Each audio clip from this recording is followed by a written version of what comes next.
Hello. हाँ जी, start होगा। साथियों नमस्कार, आदाब, सत श्री अकाल। कैसे हैं आप सभी? स्वागत है आप सभी का अपने इस ऑनलाइन यूट्यूब चैनल यूएस अध्ययन पर।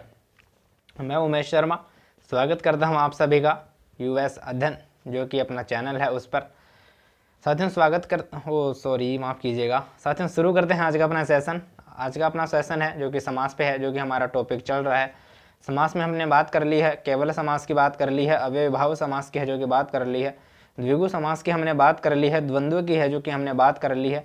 अब बचा है हमारा जो कि बहुव्रीहि समास और तत्पुरुष समास, और तत्पुरुष के साथ साथ ही है जो कि हम बात करते हुए चलेंगे कर्मधारय की। तत्पुरुष और कर्मधारय हम साथ साथ पढ़ने वाले हैं। शुरू करते हैं आज का अपना सेशन शुरू करने से पहले आपके लिए कुछ आवश्यक जानकारी, और वो ये है कि अगर आपने अभी तक इस चैनल को सब्सक्राइब नहीं किया है तो ज़रूर कर लीजिएगा, और सब्सक्राइब करने के बाद में जो बगल में बेल आइकन आता है उसको भी प्रेस कीजिएगा ताकि हर वीडियो का नोटिफिकेशन आपको मिले। ये जानकारी जो कि फटाफट मैंने दे दी है। बात करते हैं सेशन की शुरुआत करते हैं। टॉपिक हमारा बहुव्रीहि समास। बहुव्रीहि समास। बहुव्रीहि समास में क्या है? बहुव्रीहि समास का है आपका अन्य पदार्थ प्रधान है।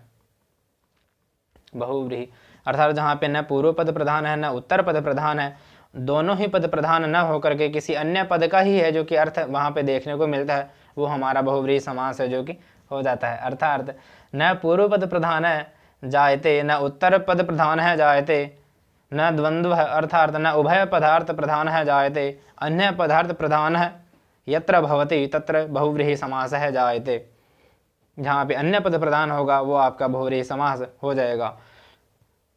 अब बात कर लेते हैं जहाँ पे पूर्व पद प्रधान था, अव्यय भाव था। जहाँ पे उत्तर पद प्रधान, इसकी हम चर्चा करेंगे अब, वो आपका तत्पुरुष। और जहाँ पे उभय पदार्थ प्रधान अर्थात पूर्व भी है और उत्तर भी दोनों ही पद प्रधान है, वहाँ पे आपका द्वंद्व समास। और जहाँ पे ये तीनों ही न है अर्थात न पूर्व है न उत्तर है न दोनों है, वह अन्य पद अर्थात तीसरा ही पद है जो कि अन्य का अर्थ लेके आ रहा है, वो आपका है बहुव्रीहि समास, जिसके हम यहाँ पे चर्चा करने वाले हैं। अब पूर्व का हो चुका है हमारा, द्वंद्व अर्थात उभय का भी हो चुका है, बहुव्रीहि की हम बात करने वाले हैं। तत्पुरुष के भी है जो कि मैं थोड़ा सा आपके माइंड में है जो कि क्रिएटिविटी है जो कि एक्टिव कर दूँ कि तत्पुरुष में हम क्या पढ़ेंगे। बात करते हैं तत्पुरुष की। तत्पुरुष समास में क्या है कि उत्तर पद प्रधान है तत्पुरुष है, अर्थात जहाँ पे उत्तर पद की प्रधानता होगी वहाँ पे आपका तत्पुरुष समास है जो कि हो जाएगा। यहाँ कब तक की बात क्लियर है? अरे बताइए, यहाँ तक की बात क्लियर है कि जहाँ पे उत्तर पद प्रधान होगा वो आपका तत्पुरुष समास है जो कि हो जाएगा। अब इनको याद कैसे रखें? बात आती है कि सर इनको है जो कि याद कैसे रखें, तो आपको याद रखने में कोई परेशानी होनी ही नहीं चाहिए, क्योंकि पाणिनि महोदय ने खुद ने है जो कि एक ट्रिक जिसको हम बोल सकते हैं, पाणिनि महोदय ने खुद ने एक सिस्टम फॉलो किया है कि कैसे याद करना है। जैसे मैंने आपके सामने रखा कि पूर्व पद प्रधान अव्ययी भाव, पूर्व के बाद आता है दूसरे वाले का नंबर अर्थात बाद वाले का उत्तर पद प्रधान तत्पुरुष। ऐसे ही याद कीजिएगा, पूर्व का काम क्लियर हो चुका है, उत्तर का काम क्लियर हो चुका है, अर्थात पूर्व और उत्तर दोनों का काम हो चुका है, तो तीसरे में है जो कि दोनों को मिला के रख दीजिए अर्थात उभय पद प्रधान द्वंद्व है। पहले आपका दिया पाणिनि महोदय ने अव्यय भाव समास, दूसरा दिया तत्पुरुष समास, तीसरा दिया दोनों को ही प्रधान करके अर्थात उभय पद प्रधान दे दिया द्वंद्व। और जब तीनों की प्रधानता संपूर्ण हो चुकी है तो आपकी बार जो कि तीनों को ही न दे के और अन्य पद की प्रधानता दे दी अर्थात अन्य पद प्रधान, वहाँ पे दे दिया आपका बहुव्रीहि। तो इनको याद करने का तरीका भी यही है, ऐसे ही याद कीजिएगा। पूर्व पद प्रधान अव्यय विभाव, उत्तर पद प्रधान तत्पुरुष, उभय पद प्रधान द्वंद्व, और जहाँ पे अन्य का भाव आ जाए वहाँ पे आपको तीनों के ही हटा के बहुव्रीहि समास जो कि वहाँ पे हमें याद करना है। अब बात करते हैं, आपके दिमाग में एक बात आ रही होगी कि कर्मधारय और द्विगु, इनके बारे में तो इन्होंने कुछ लिखा ही नहीं। बिल्कुल सही बात है, मेरे दिमाग में भी यही बात आई थी। जब भी मैंने ये देखा नियम, मेरे दिमाग में भी यही बात आई कि कर्मधारय और द्विगु की तो यहाँ पे कुछ चर्चा ही नहीं की गई है। मैंने इसको समझा और उसी को है जो कि मैं आपके सामने रख रहा हूँ कि ये जो कर्मधारय है, कर्मधारय मैंने आपके सामने लिखा और ये मैंने लिख दिया आपका द्विगु। कर्मधारय द्विगु, माफ कीजिएगा, कर्मधारय तत्पुरुष का भेद है और द्विगु आपका कर्मधारय का भेद है। कर्मधारय है जो कि तत्पुरुष का भेद है तो तत्पुरुष का पुत्र एक तरह से मान लीजिए आप कर्मधारय को, और कर्मधारय का पुत्र मान लीजिए द्विगु को, और द्विगु का जो कि बाबा है दादा मान लीजिए कि तत्पुरुष को। ये हो गई इन तीनों की बात। अब परिवार में सिर्फ एक की बात कर लेते हैं, अर्थात बड़े की बात हमने कर ली, तो इनका तो कोई महत्व ही नहीं रह जाता है। अर्थात तत्पुरुष में अगर उत्तर पद प्रधान हो गया तो इन दोनों में भी है जो कि उत्तर पद की प्रधानता होगी। अर्थ ये दोनों भी हैं जो कि तत्पुरुष के ही भेद कहलाते हैं। तो यहाँ तक की बात होगी हमारी क्लियर कि कौन से समास में है जो कि कौन सा पद प्रधान होता है। अब तत्पुरुष की बात हम कर रहे थे, तत्पुरुष को मैं थोड़ा सा समझाऊँ आपको। मैंने आपके सामने लिखा राजपुरुषः, पेंसिल, हाँ जी, मैंने आपके सामने लिखा राजपुरुषः। राजपुरुषः में दो पद हैं आपके, राजा अर्थात राज और पुरुष। इसका अर्थ है जो कि बनता है राजपुरुष का राजा का पुरुष अर्थात राजा का कर्मचारी। वर्तमान समय में कहें तो सरकार का नौकर एक तरह से मान के चलेगा। उस समय जो कि राजा होते थे, वर्तमान में है जो कि सरकार होती है। राजा का नौकर इसका शाब्दिक अर्थ है जो कि निकल गया है। अब हम वाक्य बनाएं, अगर इसका राजपुरुषः गच्छति अर्थात राजा का पुरुष जाता है, राजा का कर्मचारी जाता है। अब ये जो जाने की क्रिया है वो पुरुष कर रहा है, अर्थात यहाँ पे राजा नहीं जा रहा है। राजा का अर्थ तो है यहाँ पे, लेकिन राजा का अर्थ गौण है, जो कि प्रधान अर्थ वो आपका पुरुष का है, जाने का कार्य कर रहा है पुरुष। तो ये क्रिया है जो कि इस पुरुष के अनुसार है जो कि यहाँ पे प्रयुक्त हुई है, अर्थात क्रिया पुरुष का है जो कि गमन कर रही है, अर्थात उत्तर पद का गमन कर रही है आपकी क्रिया। तो क्रिया जिसका गमन करेगी वही आपका पद प्रधान हो जाएगा। तो यहाँ पे आपका पुरुष है अर्थात उत्तर पद है जो कि प्रधान हो गया है। उत्तर पद की प्रधानता से इसमें है जो कि तत्पुरुष समास है जो कि हो गया है।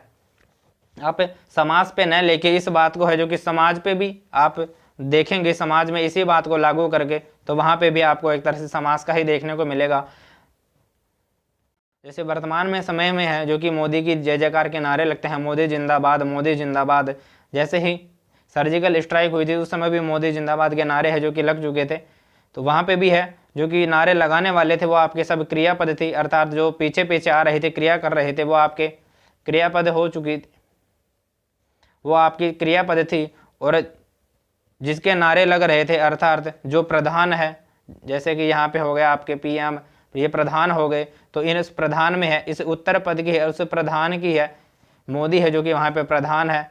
और जो पीछे जो कार्य कर रहे थे, जो क्रिया हो रही थी, ये क्रिया है जो कि इस उत्तर पद को प्रधान मान करके है जो कि क्रिया हो रही थी।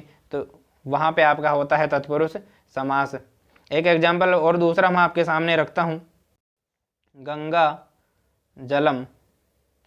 मैंने आपके सामने लिखा गंगा जलम। यहाँ पे भी दो पद हैं, पहला है आपका गंगा, दूसरा है आपका जल। अब वाक्य मैंने लिया गंगा जलम आनयतु या ददातु, गंगा जल लाओ या देओ, गंगा जल आनयतु। मैंने आपके सामने शब्द वाक्य लिखा गंगा जलम आनयतु अर्थात गंगा जल लाओ। तो यहाँ पे दो पद हैं गंगा और जल। तो जिस भी व्यक्ति को आपने बोला कि गंगा जलम आनयतु कि गंगा जल लाओ, तो वो जो व्यक्ति है वह आपको गंगा जल ला के देता है, न कि आपके गंगा को उठा के ला के आता है कि ये लीजिए गंगा।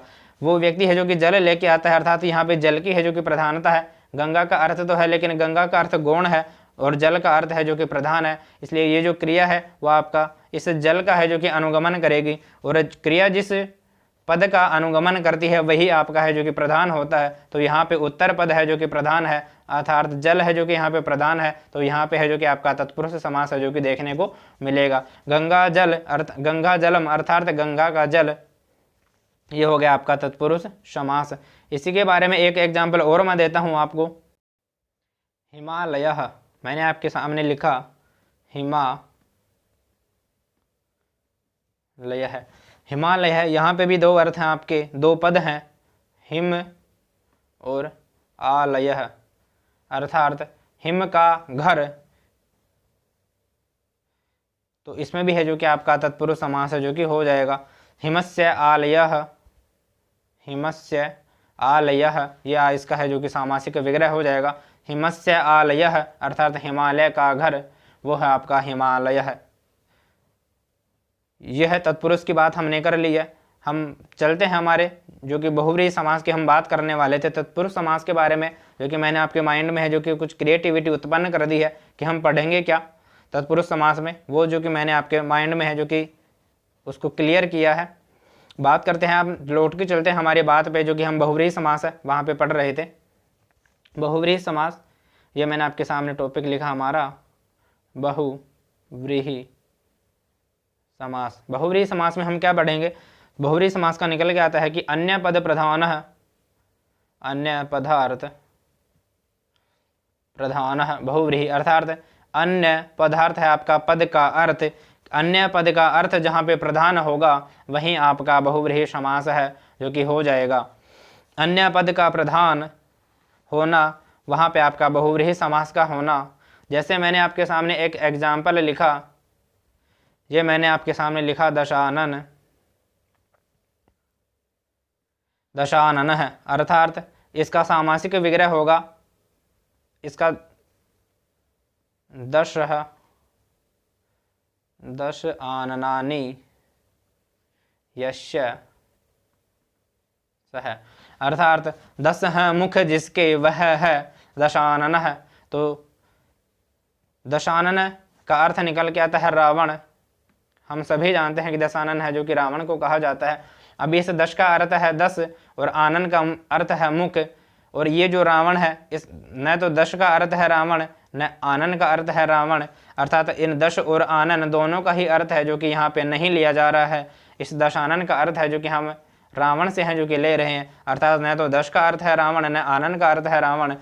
तो ये है आपका अन्य पद प्रधान। इसी को कहते हैं कि दोनों, न तो पूर्व पद का अर्थ है जो कि प्रधान है, न उत्तर पद का अर्थ है जो कि प्रधान है। प्रधान है हमारा अन्य ही पद, अर्थात तीसरा ही पद और कहीं से आ रहा है और उस पद को है जो कि प्रधानता दी जा रही है, तो वो आपका है जो कि बहुव्रीहि समास होता है। दूसरा एग्जाम्पल मैं आपके सामने लिखूं, पीताम्बरः, ये मैंने आपके सामने लिखा जैसे पीताम्बरः। अब इसके हम टुकड़े करते हैं, तो पीतम का अर्थ होता है आपका पीला,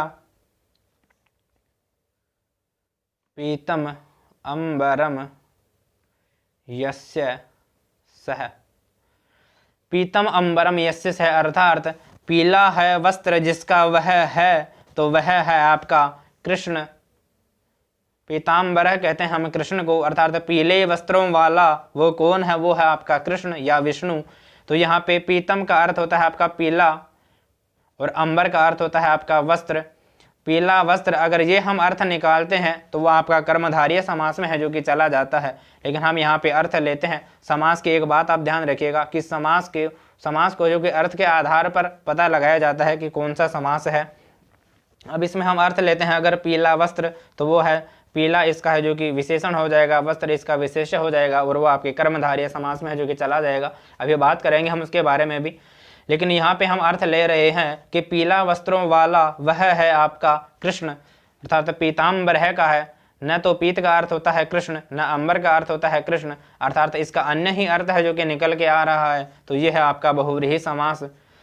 तीसरा एग्जाम्पल और मैं आपके सामने रख देता हूँ, समझने की कोशिश कीजिएगा। मैंने आपके सामने लिखा पंचानन, पेंसिल, मैंने आपके सामने लिखा पंचानन। आपने शिव जी की आरती है अगर पढ़ी होगी कि एक आनन चतुरानन पंचानन राजे, तो ये है जो कि पंचानन है। इसके भी हैं जो कि 2 पद निकल के आते हैं, पंच और आनन।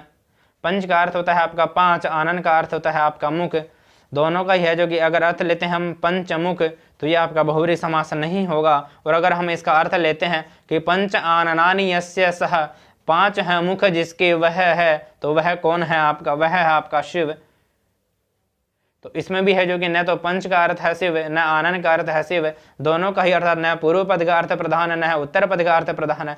प्रधान है आपका कोई अन्य पद, अर्थात तीसरा पद ही है जो कि यहाँ पे प्रधान हो रहा है, अन्य पद ही है जो कि प्रधानता यहाँ पे अपने दिखा रहा है, तो वो है आपका बहुव्रीहि समास। यहाँ तक की बात क्लियर है? समझ में आ रहा है? समझ में आ रहा है तो थम्स अप जरूर कीजिएगा और सेशन को है जो कि लाइक कीजिएगा और अपने साथियों के साथ भी है जो कि इसे शेयर जरूर कीजिएगा। बात करते हैं इसी की। अब मैंने 3 उदाहरणों के द्वारा है जो बहुव्रीहि समास समझाने की कोशिश की है और उम्मीद है आपको समझ में भी आ रहा होगा। अब ऐसा नहीं है, पर देखो पढ़ाने के है जो कि 2 तरीके होते हैं। एक तो ये कि मैं आपके सामने यहाँ पे एग्जाम्पल लिखता जाऊँ और आप है जो कि उनको नोट करते जाएँ, और दूसरा है कि मैं आपको सिर्फ समझाने पे फोकस करूं और आप है जो कि सिर्फ समझने पे ध्यान दीजिएगा। ध्यान देंगे। और जो कि उदाहरण आपको बहुत सी पुस्तकों में है, जो कि 1 नहीं 2 नहीं 10 20 50 100 500 जो भी है आपको उदाहरण मिल जाएंगे, आप उनको है जो कि वहाँ से देख लीजिएगा। अगर आपका कॉन्सेप्ट यहाँ पे क्लियर हो रहा है तो वो बहुत ही बड़ी बात है। और आप भविष्य में जो कि शिक्षक बनने जा रहे हैं, और शिक्षक का काम ही है कि बच्चों को समझाना। और शिक्षक जब तक बच्चों को नहीं समझा पाएगा, जब तक कि उसका खुद का है जो कि कॉन्सेप्ट क्लियर नहीं होगा, तो हम यहाँ पे सिर्फ अपना कॉन्सेप्ट क्लियर कर रहे हैं। हम आपको है जो कि वो सिस्टम यहाँ पे बता रहा हूँ मैं आपको कि आपको पढ़ना कैसे है, आप किस सिस्टम को फॉलो करके है जो कि किसी भी उदाहरण में आप समास का पता लगा सकते हैं। आप आगे चलकर आप शिक्षक बनेंगे, आप बच्चों को पढ़ाएंगे। अगर आपको कोई बच्चा बोले कि समझ में नहीं आ रहा है, तो आप मानेगा इस चीज़ को कि आपके भी है जो कि कहीं ना कहीं समझने में वो दिक्कत आई होगी, इसीलिए है जो कि आप बच्चों को समझा पाने में कठिनाई महसूस कर रहे हैं। ऐसी बात नहीं है कि बच्चा है जो कि गधा है, कमज़ोर है, उसको समझने में दिक्कत आ रही होगी, ऐसी बात नहीं है। आप भी कभी बच्चे थे, आपने भी कभी कहा होगा कि सर समझ में नहीं आ रहा है। आप मानिएगा इस चीज़ को कि अगर बच्चों को आप समझा पाने में है जो कि कठिनाई महसूस कर रहे हैं, बच्चों को समझ में नहीं आ रहा है, तो कहीं ना कहीं आपकी भी है जो कि उसमें गलती है। और यही बात है जो कि यथार्थ भी है। शिक्षक की गलती होती है अगर बच्चा अच्छे से है जो कि समझ में नहीं समझ पा रहा है उस चीज़ को। जैसे कि वही बच्चा है कि मम्मी को मम्मी समझता है, पापा को पापा समझता है, और दूध को है जो कि दूध समझ लेता है, लेकिन अगर आप समझा रहे हैं बहुव्रीहि समास, अगर वो उसे बहुव्रीहि समास नहीं समझ पा रहा है, तो इसमें है जो कि आपकी कमी भी है जो कि देखने को मिलती है।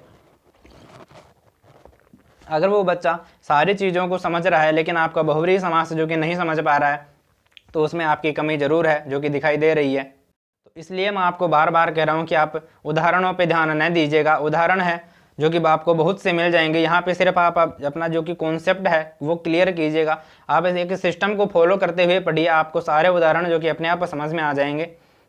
उदाहरण यहाँ पे मैं बारिश नहीं कर पाऊंगा उदाहरणों की, आप उदाहरण अदर जो कि पुस्तकें हैं वहाँ से भी देख लीजिएगा। और मैं 2-4 उदाहरणों से हैं जो कि आपको बहुव्रीहि समास समझाने की कोशिश कर रहा हूँ। जैसे कि मैंने आपके सामने लिखा नीलकंठः, मैंने आपके सामने लिखा नीलकंठः। अगर हम इसका अर्थ निकालते हैं तो इसमें 2 पद हैं जो कि निकल के आते हैं। एक तो आता है आपका नील और दूसरा आपका कंठ। नील का अर्थ है नीला, कंठ का अर्थ है कंठ। अर्थात हम अगर इसका अर्थ लेते हैं कि नीला कंठ, तो ये तो होगा आपका कर्मधारय समास, क्योंकि कंठ तो है आपका विशेषण, माफ कीजिएगा विशेष्य, और नील है इसका अर्थात नीला है इसका विशेषण। जहाँ विशेषण और विशेष्य शब्द की प्रधानता होती है, जहाँ विशेषण और विशेष्य शब्द हैं जो कि देखने को मिलते हैं, वहाँ पे आपका कर्मधारय समास है जो कि हो जाता है। और अगर हम कर्मधारय समास न मानकर हम इसको नीलम कंठः अर्थात नीला कंठ इसका अर्थ न मानकर इसका अर्थ लेते हैं नीलम कंठः यस्य सः, अर्थात नीले कंठों वाला वह है, तो वह आपका अर्थ निकलता है शिव से। नीलकंठ बोलते हैं हम शिव को, अर्थात नीले कंठों वाला वह कौन है, तो वह आपका शिव। शिव जी ने है जो कि हलाहल पिया था और अपने कंठ में है, हलाहल से है जो कि उनका कंठ बिल्कुल नील लोहित हो गया, वो नील कलर का है जो कि हो गया था, नीला अर्थात हो गया था। तो वहाँ पे है आपको शिव को है जो कि नीलकंठ बोला जाता है। नीलम कंठः यस्य सः, नीलकंठ है, ये हो गया आपका बहुव्रीहि समास। अर्थात यहाँ पे नील का अर्थ है, नील का अर्थ भी है जो कि शिव से नहीं निकल रहा, और कंठ का अर्थ है जो कि शिव से नहीं निकल रहा है। नील ने है जो कि अपना नीलत्व को छोड़ा, कंठ ने है जो कि आपको कंठत्व को छोड़ा, और वाक्य बन के आया अर्थात पद बन के आया आपके सामने नीलकंठ। और उस नीलकंठ का तृतीय अर्थ है जो कि निकल रहा है आपका शिव। न तो कंठ का अर्थ है शिव और न ही आपका नील का अर्थ है शिव, ये तीसरा अर्थ है जो कि निकल के आया है, तो ये है आपका बहुव्रीहि समास है जो कि यहाँ पे हो जाएगा। 1-2 एग्जाम्पल मैं आपके सामने और रखता हूँ, उसका समास विग्रह आप स्वयं से कीजिएगा और समझने की कोशिश कीजिएगा। जैसे कि मैंने आपके सामने लिखा गजाननः, गजाननः। दूसरा मैंने आपके सामने लिखा वीणा, वीणा पाणी। तीसरा मैंने आपके सामने लिखा शुक्लांबरा। चौथा मैंने आपके सामने लिखा जल जाक्षी, आप इनको सोल्व कीजिएगा। लगभग 80% एग्ज़ाम में ये उदाहरण हैं जो कि पूछे जाते हैं और इन्हीं में से है जो कि पेपर बन जाता है। और आप और भी हैं जो कि पुस्तकों में से उदाहरण हैं जो कि पढ़ लीजिएगा, वहाँ से भी हैं जो कि आ सकते हैं। जलजाक्षी मैंने आपके सामने लिखा हरिणाक्षी, हरिणाक्षी। और मैंने आपके सामने लिखा चंद्रशेखरः, चंद्रशेखरः। नेक्स्ट स्लाइड ले लेते हैं। चंद्रशेखरः मैंने आपके सामने लिखा धनुषपाणि, धनुषपाणि। मैंने आपके सामने लिखा गदा, गदापाणि। और आगे मैंने आपके सामने लिखा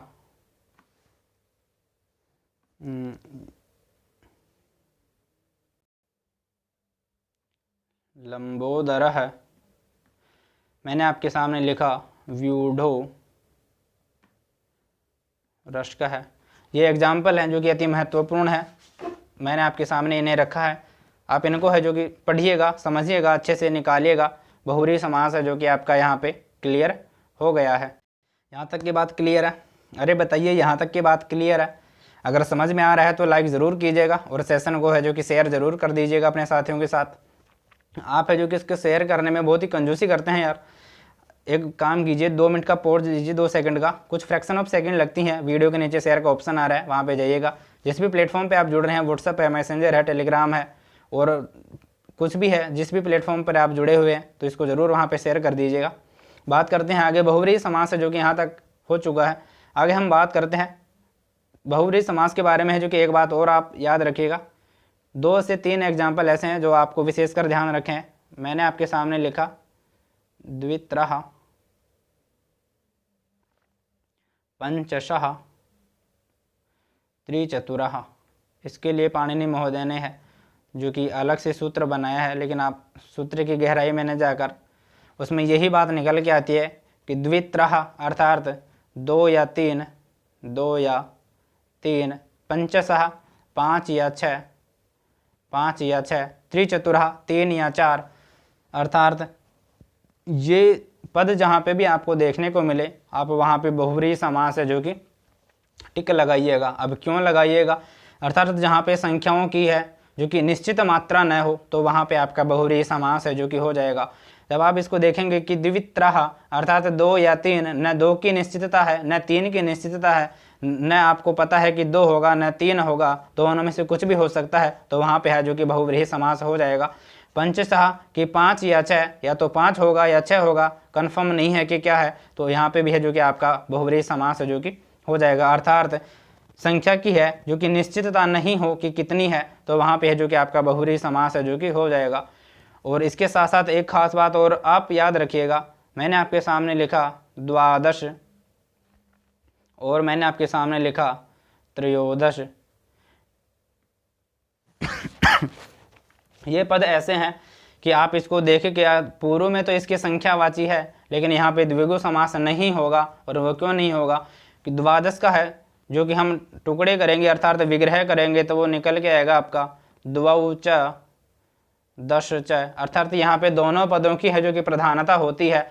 द्वौ च दश च अर्थात 2 की भी है प्रधानता और 10 की भी प्रधानता है। अर्थात इन दोनों के मिलने से ही है जो कि 12 है बनेगा। 2 की भी प्रधानता 12 में होती है और 10 की भी प्रधानता होती है, और दोनों ही पदों की जहाँ पे प्रधानता होती है वहाँ पे है जो कि हमारा द्वंद्व समास है जो कि होता है। द्विगु यहाँ पे आप ध्यान रखिएगा, द्विगु नहीं करना है। पूर्व पद संख्यावाची होने पे भी है जो कि द्विगु नहीं होगा। द्विगु का अगर कोई भी आपको एग्जाम्पल देखने को मिले तो हमें 2 से 3 चीज़ हैं जो कि वहाँ पे देखने आवश्यक है। कोई भी अगर द्विगु का आपको उदाहरण मिले तो आप पहले तो देखिएगा कि कहीं नदी भिश्च सूत्र तो वहाँ पे नहीं लग रहा है। अगर नदी भिश्च लग गया तो अव्ययीभाव समास हो जाएगा। अगर अन्य पद वहाँ पे प्रधान हो गया, जैसे कि मैंने अभी बताया दशानन में, तो वह आपका बहुव्रीहि समास में चला जाएगा। और जैसे ये एग्जाम्पल है जो यहाँ देखने को मिल गया आपको, अर्थात यहाँ पे दोनों पदों की प्रधानता अगर देखने को मिल गई है और पूर्व पद संख्यावाची भी है, तो वो भी आपका द्विगु समास नहीं होगा, वो द्वंद्व समास में है जो कि हो जाएगा। ये बात है जो कि बहुव्रीहि समास में, और क्या बोलते हैं उसे, द्वंद्व समास की हमने कर ली है। द्वंद्व समास हमने कल भी पढ़ लिया था, बहुव्रीहि समास उसके आज हमने पढ़ लिया है। बात करते हैं इसके आगे तत्पुरुष समास की। हम तत्पुरुष समास भी हम जो कि आज पढ़ने वाले हैं, थोड़ी सी चर्चा आज हम कर लेते हैं तत्पुरुष समास की, क्योंकि तत्पुरुष समास जो कि बड़ा समास है उसके बारे में हम 2 जगह जो कि बात कर लेंगे। थोड़ी सी चर्चा हम आज यहाँ कर लेते हैं तत्पुरुष समास की, बाकी हम कल वाले सेशन में है जो कि करेंगे।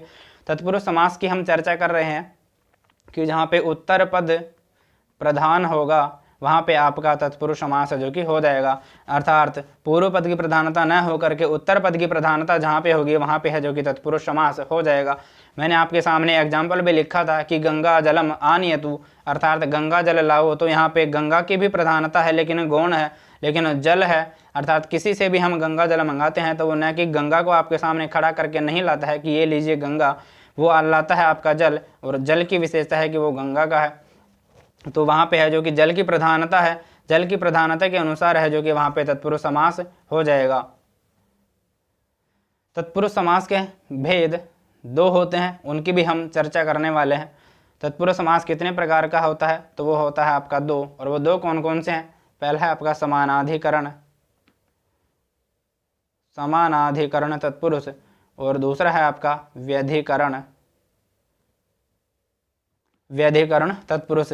तत्पुरुष के 2 भेद, समानाधिकरण और व्यधिकरण। समानाधिकरण की बात करते हैं हम।